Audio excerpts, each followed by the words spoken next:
Okay, now that you've read chapter 6, I want to draw your attention to a specific section of chapter 6 that is particularly of interest to me, and I think you'll find it interesting as well. It's easy to read right over this passage and not understand, maybe fully understand the significance of the passage. So, if you would, turn in your book to pages 94 and 95 and glance back over the scene that you just read that involves Juliek, the violin player from Warsaw. Of course, as you read this, you'll remember that after they are running, remember that they're running because the Allies are closing in. You have the Americans and other allies pushing in from the left, and you have the Soviets pushing in from the right, if we remember our map. And so now the Germans are trying to escape. And of course, along the way, they're trying to hide the evidence of their crimes. So they have to try to dismantle and blow up as many of the concentration camps as possible. So the surviving prisoners are forced to go on these horrific runs.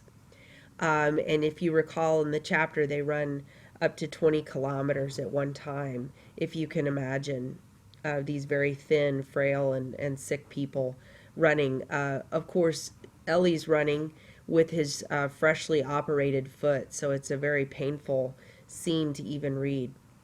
And when they finally get to a place where they're going to stop in an abandoned, sort of collapsed old warehouse, Elie Wiesel has to scratch and claw his way to the top of this pile of people. And at one point, he realizes that Juliek is there and has managed to save his violin. And so Elie Wiesel describes this just very moving scene of just the snow and people sort of moaning, and just this image of darkness and the snow and the cold and death. And then all of a sudden, he describes hearing Juliek's violin.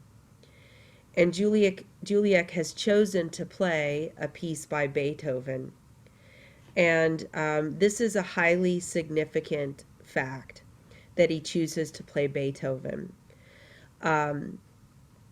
Because prior to the war, when the Jewish people were just beginning to really be discriminated against, they were forbidden to play Beethoven.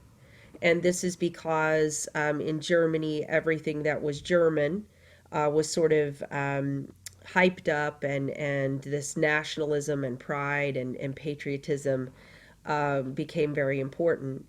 And so Jewish people who had been deemed not citizens of Germany, of course, were then forbidden to play anything that was considered German. And Ludwig van Beethoven is a German composer.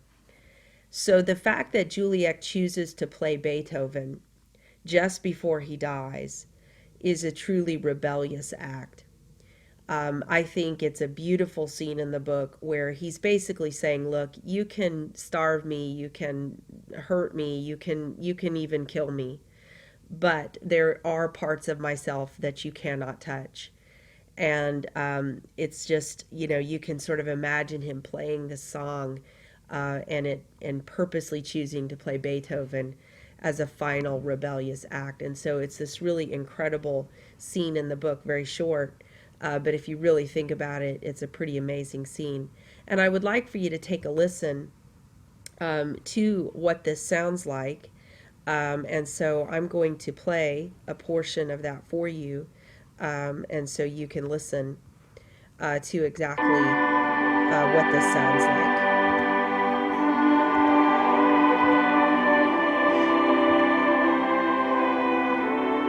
And so you'll hear the violin come in just a moment, and just kind of try to imagine this scene.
Okay.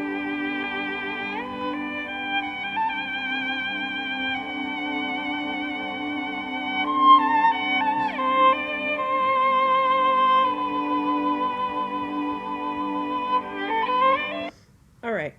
So I just wanted to share a bit of that music with you so you could really imagine why Elie Wiesel probably chose to include that scene in the book. If you can imagine the darkness and sort of close your eyes and picture that scene and then that sound coming up, it's very, very moving, at least for me. All right, so I hope you enjoyed being able to actually listen to that piece. Beethoven only has one violin concerto, so I'm pretty certain that's the one that he must be referencing within the book. All right, good luck with the rest of your reading. Thank you.